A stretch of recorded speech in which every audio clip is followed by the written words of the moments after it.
नमस्ते दोस्तों, चलिए शुरू करते हैं टीचिंग एप्टीट्यूड का मैराथन।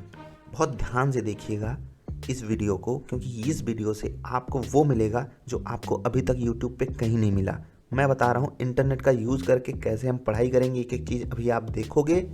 ये जो आपके सामने पीडीएफ है, ये सिर्फ 57 पेज की पीडीएफ है। और जब आप एग्ज़ाम दे के आओगे तो इसी वीडियो के नीचे आके कमेंट करना, बता देना कि इस वीडियो से हट करके कोई क्वेश्चन आ गया आपके एग्ज़ाम में। पूरा सीबीएसई का सिलेबस एनालाइज किया, प्रीवियस ईयर पेपर एनालाइज किया और देखा कि क्या क्या पूछते हैं। मेरा भी कोई साथ का सब्जेक्ट नहीं रहा है टीचिंग एप्टीट्यूड, पहली बार ही पढ़ रहा था मैं। लगभग 1 महीने हो गए पढ़ते हुए। इन डेप्थ एनालिसिस किया और जो मिला वो आपके सामने रख रहा हूँ। अच्छे से पढ़ना, मन लगा के पढ़ना। 2 बार 3 बार 10 बार रिवाइज करना पड़े करना, लेकिन इस वीडियो के बाहर आपको कुछ नहीं मिलने वाला, याद रखिएगा। क्वेश्चन पेपर यहीं से छपेगा, ऐसा लोग बोलते हैं। आपको एग्जाम्पल यहाँ से मिलेगा, ठीक। तो जो पहला क्वेश्चन है यहाँ पर लिखा हुआ है, according to NEP 2020 what kind of education does a 4-year undergraduate programme emphasise. क्या कह रहा है? NEP 2020 के अनुसार 4 वर्षीय स्नातक कार्यक्रम किस प्रकार की शिक्षा पर जोर देता है। अब यहाँ से हमारा पहला क्लू खुल रहा है पढ़ाई करने का अच्छे से, क्योंकि इसका जो आंसर है, देखो शुरू के 10, 15, 20 क्वेश्चंस में आंसर मैंने मार्क किया हुआ है, जिससे आपको आसानी रहे समझने में कि हम कैसे पढ़ेंगे, ठीक। तो इसका जो आंसर है ये है मल्टी डिसिप्लिनरी एजुकेशन। अब इसके बारे में मान लेते हैं कि आपको नहीं पता है। मैं मान लेता हूँ कि मल्टी डिसिप्लिन क्या होता है वो आपको नहीं पता। तो जैसे यहाँ हिंदी अगर आप पढ़ोगे तो आपको लगेगा अलग अलग विषय पढ़ लेना, यही होता है क्या मल्टी डिसिप्लिनरी एजुकेशन। तो आपको थोड़ी सी कन्फ्यूज़न हो जाएगी। तो आप एक काम करना, इस पर ऐसे क्लिक करना। अगर आप लैपटॉप में पढ़ रहे हो तो, और मोबाइल में भी हो तो सर्च कर सकते हो बगल में। तो यहाँ पर बताएगा कि एक अप्रोच है, थोड़ा सा जूम कर लूँ, देखो, an approach that integrates knowledge and methods from multiple academic fields to provide a more holistic understanding of a subject. आपने देखा होगा कि जो नई NEP आई है वहाँ पर हॉलिस्टिक डेवलपमेंट की बात हो रही है। अब हॉलिस्टिक मतलब चौतरफा विकास, 360 डिग्री वाला उसका होना चाहिए एनालिसिस, कि बच्चे के पास कौन कौन सी स्किल्स हैं, क्या क्या इसको दिक्कतें आ रही हैं, समझ रहे हैं। तो इन सब चीज़ों पे फोकस किया जा रहा है। तो मल्टी डिसिप्लिनरी मतलब होता है अलग अलग विषयों की उसको जानकारी दी जाएगी, मतलब हर चीज़ की उसको जानकारी दी जाएगी। फिर बच्चे के ऊपर है, बच्चे के कोर्ट में बॉल है कि वो क्या करना चाहता है उसके साथ। वो मल्टीपल फील्ड की जो मतलब स्किल्स हैं उनको एक्वायर करे, उसकी मर्जी है। सारी चीज़ें बच्चों के ऊपर है। तो मल्टी डिसिप्लिनरी का मतलब यही होता है, ठीक। तो बहुविषयक शिक्षा जब बच्चे को मिलेगी तो उसका सर्वांगीण विकास होगा, चौतरफा विकास होगा। ये बात कही जा रही है NEP 2020 में। ये था पहला क्वेश्चन। यहाँ पर हमने मल्टी डिसिप्लिनरी जो वर्ड सीखा, इससे कई सारी चीज़ें आपको मिल गई होंगी समझने के लिए। बाकी और जो चीज़ें हैं यहाँ पर कुछ खास डिस्कस करने लायक है नहीं। अब दूसरे पे चलते हैं। NCFTE के बारे में आपने सुना है? करिकुलर फ्रेमवर्क सुना है? अच्छा, करिकुलर क्या होता है आपने सुना है? नहीं सुना? चलिए, इसका फुल फॉर्म मैंने आपको फुल फॉर्म वाली वीडियो में बताया था, आपने आई होप लर्न कर लिया होगा अभी तक। तो जो NCFE है, ठीक है, सॉरी NCFTE है, ये क्या करता है? जो टीचर की एजुकेशन है, जो टीचर की एजुकेशन है क्लास में, वो अच्छे से डेवलप भी हो, वो अच्छे से अपना आउटपुट भी दे सके, इसके लिए पूरा पूरा करिकुलर बनाता है। अब करिकुलर बनाने की ज़रूरत क्या पड़ी? मैं आपको करिकुलम की जगह करिकुलर सर्च करा के दिखाऊं तो ज़्यादा बेटर रहेगा, क्योंकि देखो, हाँ करिकुलम ही आ गया। चलो, all the subject that are taught in a school, college और university, the contents of a particular course of study. अब आपको यहाँ पर जो गूगल ने डेफिनेशन दी, ये बहुत छोटे लेवल पे दे दी। करिकुलम में सिर्फ और सिर्फ सब्जेक्ट की बात नहीं हो सकती है, आपको यहाँ पर आगे भी बढ़ना पड़ेगा। को करिकुलर एक्टिविटीज़ आपने देखी है? को करिकुलर, और उसको को करिकुलम क्यों कहा जाता है, को करिकुलर क्यों कहा जाता है? क्योंकि वो साथ साथ चलती है पढ़ाई के, ठीक है। अगर बच्चा खेलेगा नहीं तो उसका चौतरफा विकास कहाँ से होगा? नहीं होगा ना। तो इसीलिए यहाँ पर देखिए शब्द लिखा हुआ है कॉम्प्लीमेंट, मतलब कि वो उसको पूर्ण करती हैं। बच्चे ने 4 घंटे पढ़ाई करी, 1 घंटे खिला दो, तो जो खेलना हुआ वो उसके लिए कॉम्प्लीमेंट का काम करेगा। कॉम्प्लीमेंट लोग कहते हैं ना, आपने हमको कॉम्प्लीमेंट दिया। कॉम्प्लीमेंट लगभग वही वाली बात होगी कि खेल ने उस बच्चे को एक कॉम्प्लीमेंट दिया। वैसे कॉम्प्लीमेंट्री एंगल भी होता है, किसी चीज़ को पूर्ण करना, ठीक है, किसी चीज़ को पूरा करना। तो पढ़ाई पूरी कब होगी? जब आप को करिकुलर एक्टिविटीज़ करोगे। को करिकुलर मीन्स होता है एक्टिविटीज़, ऐसी एक्टिविटीज़ जो कॉम्प्लीमेंट करती हैं रेदर देन रिप्लेस। किसी चीज़ को रिप्लेस मत करो, पढ़ाई की जगह आप जाके खेलो, नहीं भाई, पढ़ाई करके खेलोगे तो वो हो जाएगी कॉम्प्लीमेंटिंग बात, कॉम्प्लीमेंट कर रही है वो चीज़। ऐसे ही आर्ट्स में, संगीत में तमाम चीज़ें हैं, कुछ बच्चे को कोडिंग में, गेमिंग में, अब तो 50 चीज़ें हैं ना, तो कुछ भी की जा सकती हैं और कहीं भी की जा सकती हैं। समझ गए? एक चीज़ यहाँ पर लिखा हुआ है, ये देखिएगा, एग्जाम्पल्स में इन्होंने डिबेट क्लब, साइंस फेयर्स और मैथ ओलंपियाड को रखा है, क्विजेस को रख सकते थे, लेकिन आपको मैं बता दूं बहुत से तरीके के स्पोर्ट्स हो गए, वो भी को करिकुलर एक्टिविटीज़ में ही आते हैं, डांस भी उसी में आता है स्कूल्स में, ठीक है।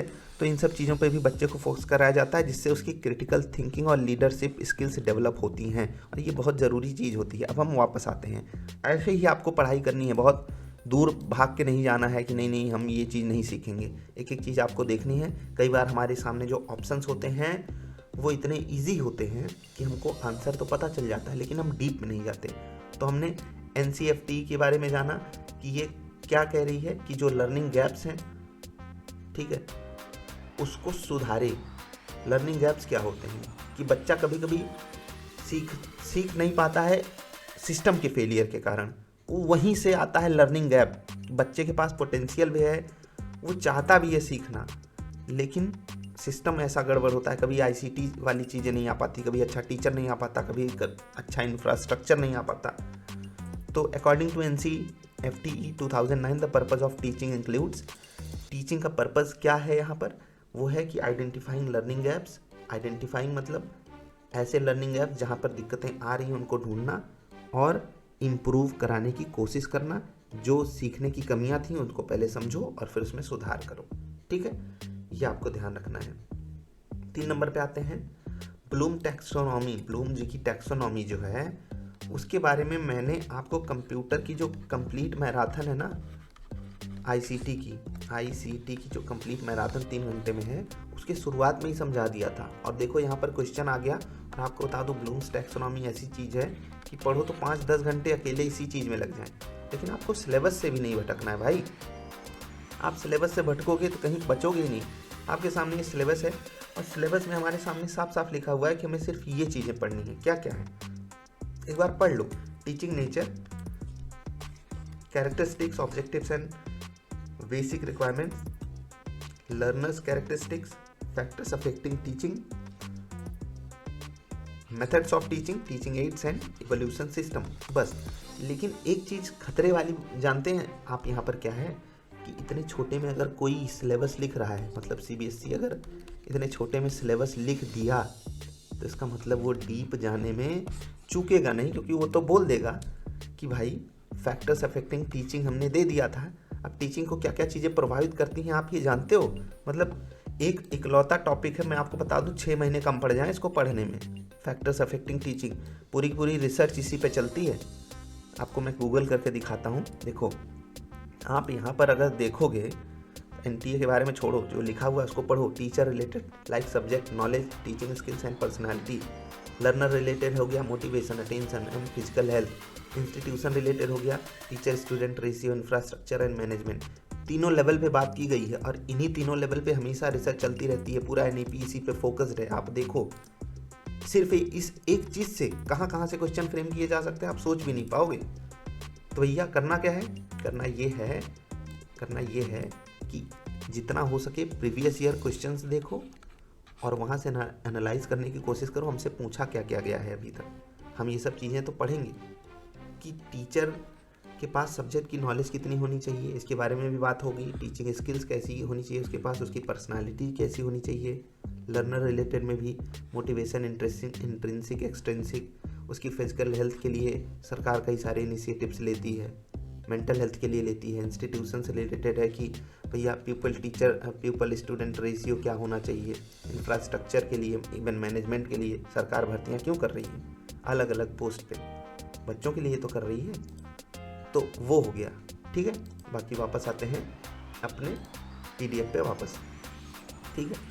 अब यहाँ पर कहा गया कि main architect behind the development of Bloom's taxonomy के पीछे मेन आर्किटेक्ट कौन था, ये तो हम सब जानते हैं, लेकिन ब्लूम्स टैक्सोनॉमी एक बार रिवाइज करना बनता है। हम ये रिवाइज करेंगे और फिर आगे बढ़ेंगे।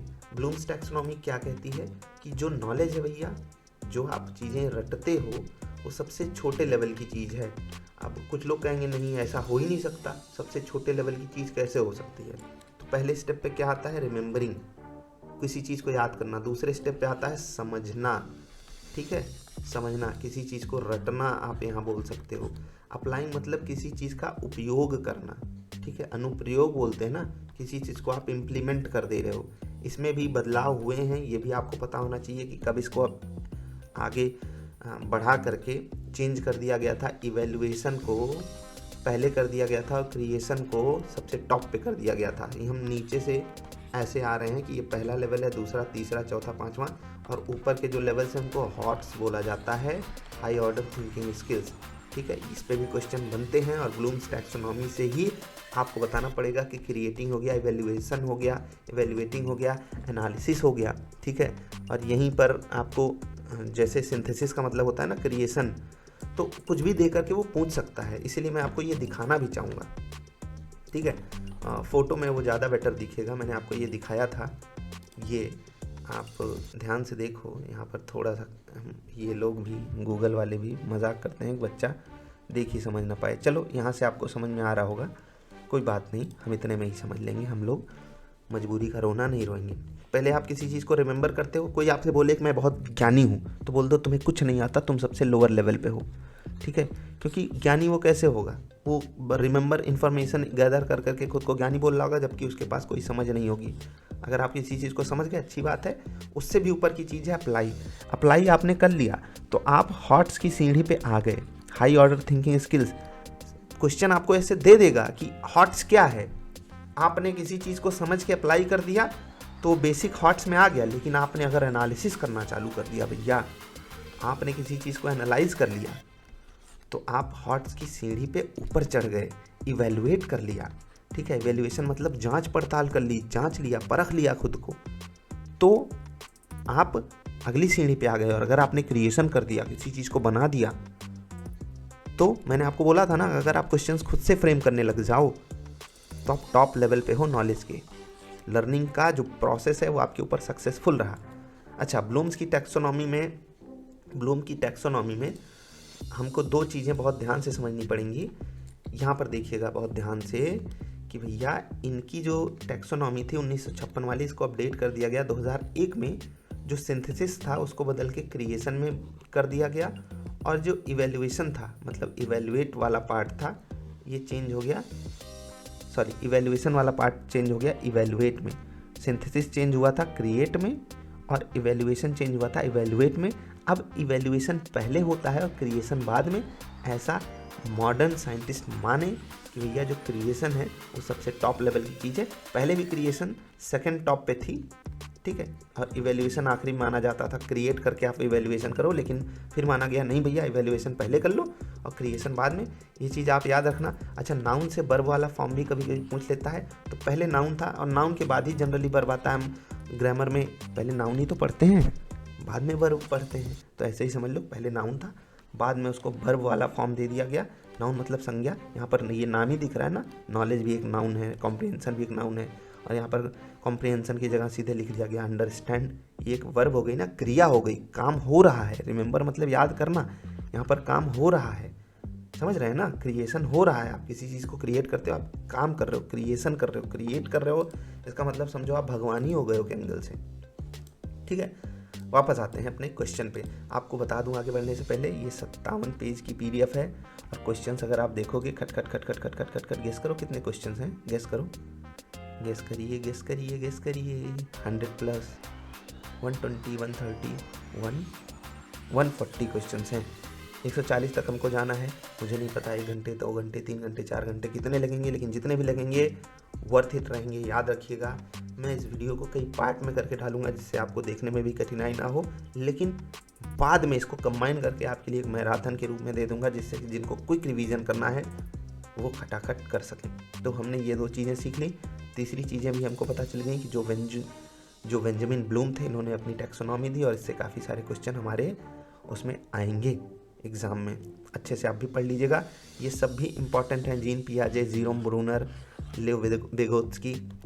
ठीक है, इनके बारे में थोड़ा थोड़ा जान लें फिर आगे बढ़ें, क्योंकि इन पे और भी आगे भी क्वेश्चंस बनेंगे, लेकिन कोई नहीं, हम थोड़ा सा जान लेते हैं। देखिए, जीन पियाजे क्या बोलते हैं, जीन पियाजे क्या किए थे, ये सर्च करें, वो ज़्यादा बढ़िया रहेगा, क्योंकि इनके ऊपर अच्छा कभी कभी जीन पियाजे थ्योरी कभी कभी इनके उसके बारे में पूछ लेता है कि ये कहाँ के साइंटिस्ट थे, तो वो भी आपको थोड़ा सा पता होना चाहिए। इन्होंने 3-4 बातें बताई, और उसमें से सबसे बड़ी बातें ये थी कि जो कॉग्निटिव डेवलपमेंट होता है, यानी कि जो बुद्धि का विकास होता है, वो 4 फेजेस में होता है।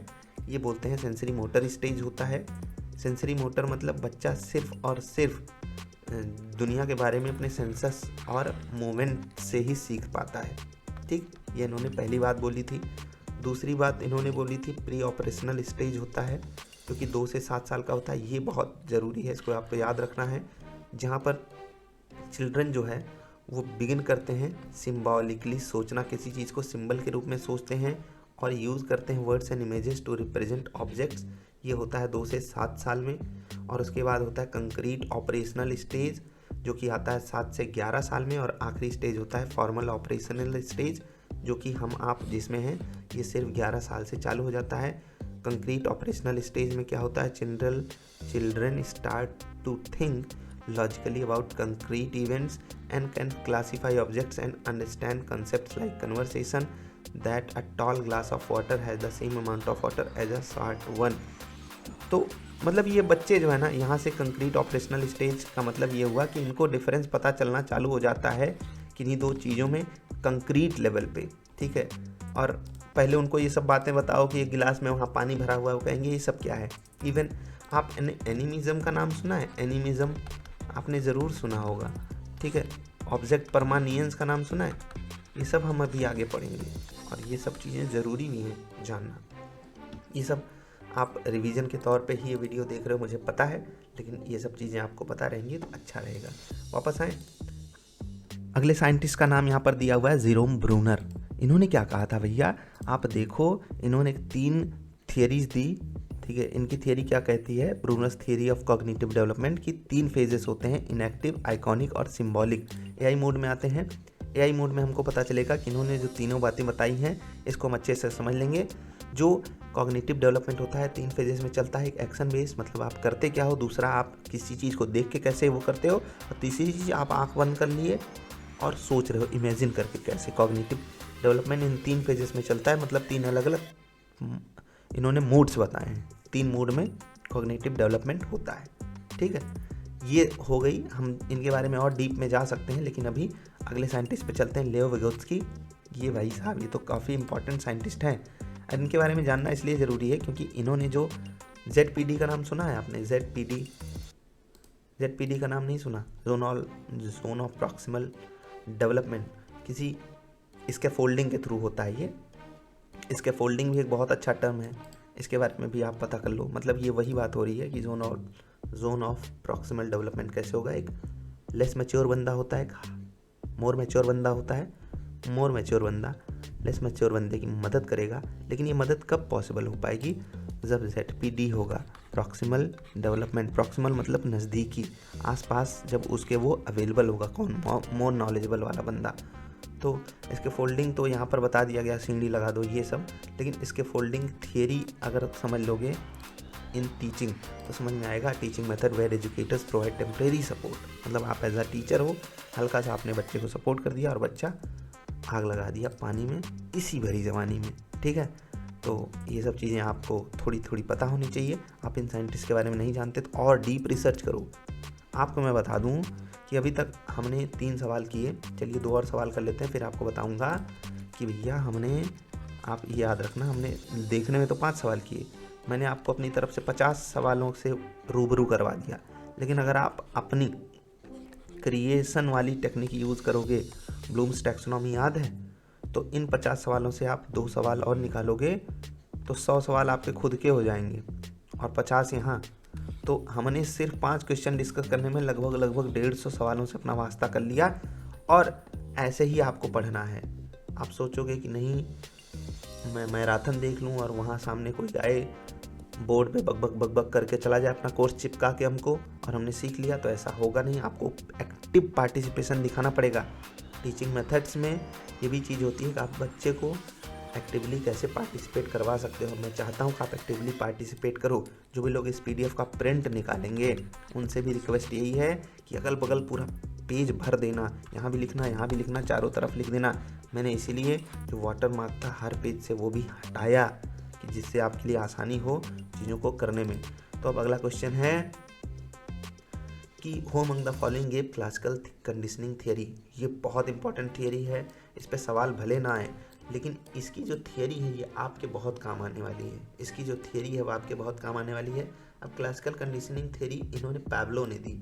अब आप डायरेक्ट इनके बारे में सर्च करोगे तो आपको सारी बातें पता चल जाएंगी। पैब्लो थियरी यहाँ पर आ जाएगी। इन्होंने बोला लर्निंग एक ऐसा प्रोसेस है where are neutral stimulus becomes associated with biologically potent stimulus to elicit a new learned response. आसानी से नहीं समझ में आया होगा, मैं आपको समझा दूं कि आपके सामने अगर कोई चीज़ एसोसिएट कर जाए, जैसे कि इन्होंने कुत्ते वाला एग्जांपल दिया है, हाँ साउंड ऑफ अ बेल। कुत्ता क्या करता था कि भैया जैसे ही घंटी बजती थी टन टना टन टन टन टारा, वो लार टपकाने लगता था, मेरा खाना आ रहा होगा। ऐसे आप भी बहुत सारी चीज़ें करते होगे। जैसे ही स्कूल की घंटी बजती थी हम सब बोलते थे आ हा मज़ा आएगा, मज़ा आएगा, होता था ना। आप एक चीज़ बताना कि एक घटिया टीचर की क्लास आने वाली होती थी स्कूल में और जैसे ही घंटा लगता था हम लोग सोचते थे इन मैडम का लेक्चर लंबा चल जाए, साला मतलब वो कमीना टीचर आ रहा होगा। और मैं जानबूझ के ये बोल रहा हूँ क्योंकि मुझे मिले थे ऐसे कुछ टीचर। आप में से भी बहुत सारे लोगों को मिले होंगे जिनको कोई ट्रेनिंग नहीं दी गई थी। और कुछ लोग बोलेंगे गुरु तो गुरु होता है। नहीं भाई, आपने बच्चे के पूरे पोटेंशियल को किल कर दिया, आप गुरु नहीं, आप क्या बोलें, ऐसे भी टीचर्स होते थे। वो उनका खौफ होता था भाई, क्लास में बच्चे पैंट गीली कर देते थे। और ये मैं रियलिटी बता रहा हूँ। यहाँ तक की कहानियाँ बनती थी पहले के टीचर्स के साथ। दरिंदे थे वो, दरिंदे। तो हम लोग मनाते थे कि वो टीचर ना आए और घंटे लगते थे, पैर कांपने लगते थे। तो मतलब वही है, यहाँ पर इन्होंने कुत्ते के साथ एक एक्सपेरिमेंट किया था कि स्टिमुलस होता है, ठीक है, जो कनेक्टेड होता है किसी एक बायोलॉजिकल इवेंट से। आप जब इनके बारे में थोड़ा और डीप जाकर के पढ़ोगे या हिंदी में पढ़ोगे तो आप अपने एंगल से समझ पाओगे आराम से। कुत्ता, घंटा और इन सब चीज़ों को आप याद रख लोगे। अच्छा, पेवलो से आप कैसे याद रख पाओगे कि पेवलो ने ही ये दिया? तो आप देख लो, पाँव पाँव पाँव में बांधो घंटी, कि पग घुंघरू बांध मीरा नाची थी, ठीक है। पाँव से लव था इनको, पाँव से लव था, इसलिए उसमें घंटी बांध लेते थे। तो पैब्लो ने क्या दिया? Classical conditioning theory. Classical conditioning आप कंडीशनर बालों में यूज़ करते होगे, लेकिन मैं आपको बता दूं कंडीशनिंग का मतलब होता है किसी चीज़ के किसी माहौल में ढल जाना। कंडीशनिंग, बच्चे को कैसी आप कंडीशनिंग देते हो उसी पे बहुत सारी चीज़ें डिपेंड करने लगती हैं। ऐसे ही आप किसी चीज़ से खुद को कंडीशन कर लेते हो। किसी को सोने से ही कंडीशनिंग हो जाती है, मेरा एक कमरा है उसी में मैं सड़ूंगा मरूंगा वहीं रहूँगा बाहर नहीं निकलूँगा। किसी को घूमने टहलने से कंडीशनिंग हो जाती है, किसी के गंदे लोगों के साथ रहने की कंडीशनिंग हो जाती है। इसी को बोलते हैं कंडीशनिंग। अच्छा, बंडूरा, यहाँ पर पंडूरा नाम होता, ज़्यादा मज़ा आता। गजब गजब नाम है भाई। पंडूरा जी के बारे में थोड़ा सा जानते हैं, इनकी थियरी। एक मिनट, यहाँ पर अल्बर्ट बंडूरा की थियरी जानते हैं, सोशल लर्निंग थियरी। इन्होंने साफ साफ बोल दिया और बहुत बड़ी बात इन्होंने बोल दी कि जो लर्निंग होगी वो हमेशा सोशल लेवल पे होगी। आप किसी को देखोगे, किसी को एनालाइज करोगे, आप बाहर निकलोगे तो भैया आपकी लर्निंग हो रही है। और इनके बारे में भी आप अच्छे से डीप में जाके पढ़ सकते हो, चाहे हिंदी में पढ़ो चाहे इंग्लिश में पढ़ो, लेकिन पढ़ना ज़रूर, ठीक। मैंने आपको ये जो रिवीजन वाला पॉइंट है इसीलिए इतना पहले देने की कोशिश करी कि आप यहाँ से जो चीज़ें हैं, जो भी चीज़ों के बारे में आप नहीं जानते हो तो आप उनके बारे में जाके सीखो। बाकी बोबो डॉल एक्सपेरिमेंट इन्होंने किया था, आपको यहाँ पर मैं लिख के भी दिखा देता हूँ। बोबो डॉल एक्सपेरिमेंट, अल्बर्ट बंडूरा। तो यहाँ पर लिखा हुआ है, demonstrated that children learn aggressive behaviour through observation and imitation of adults. Aggressive behaviour हो कैसे? सब चिल्पो मचा रहे हैं तो बच्चा भी वही एग्रेशन सीख जाएगा। आप गुड्डे को कस के मारो, वो गुड्डे को कस के मारेगा। मतलब ऐसे ही गुड्डे से उसकी लड़ाई करा दो, तो बच्चा जो आसपास देखेगा वही चीज़ें सीखेगा, इमिटेट करेगा, कॉपी करेगा, ठीक। तो ये हो गई बंडूरा साहब की बात। तो ये हो गया हमारा क्वेश्चन नंबर 4। और अब आते हैं क्वेश्चन नंबर 5 पे। कहने को 40 हो गए हैं, अरे कहने को 4 लेकिन रियल में 40 हो चुके हैं। डुअल कोडिंग थियरी क्या कहती है ऑफ मल्टीमीडिया इंक्लूड्स? अच्छा, डुअल कोडिंग थियरी दी किसने थी? डुअल कोडिंग थियरी, यहाँ पर आते हैं, गूगल चलें, चलो। Dual coding theory develop by Allan Paivio. इतने फेमस नहीं है, लेकिन इतना समझो, cognitive theory suggesting that the mind processes and stores information through two separate channels, verbal and non verbal.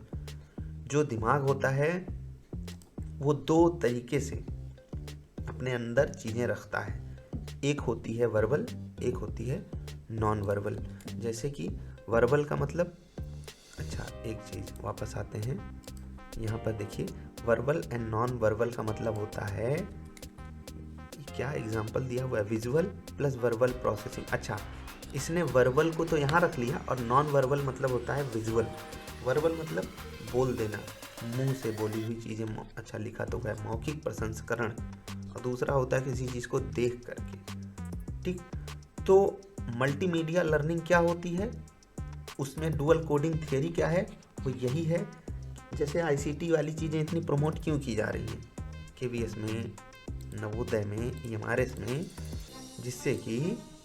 जिससे कि विजुअल और वर्बल लर्निंग दोनों हो, और जब जितने ज़्यादा सेंसेस बच्चे के इन्वॉल्व होंगे उतनी तगड़ी लर्निंग होती है।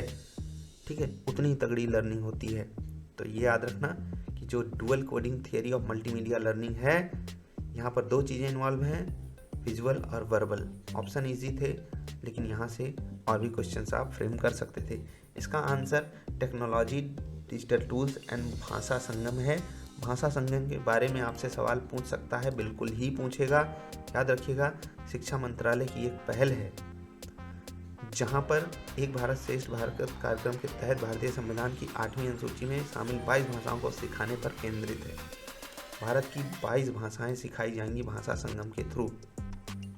इस पे सवाल आना तय है, किसी भी एग्ज़ाम में आए मुझे पता नहीं, आप इसके बारे में डीप अंडरस्टैंडिंग रखोगे, याद रखिएगा।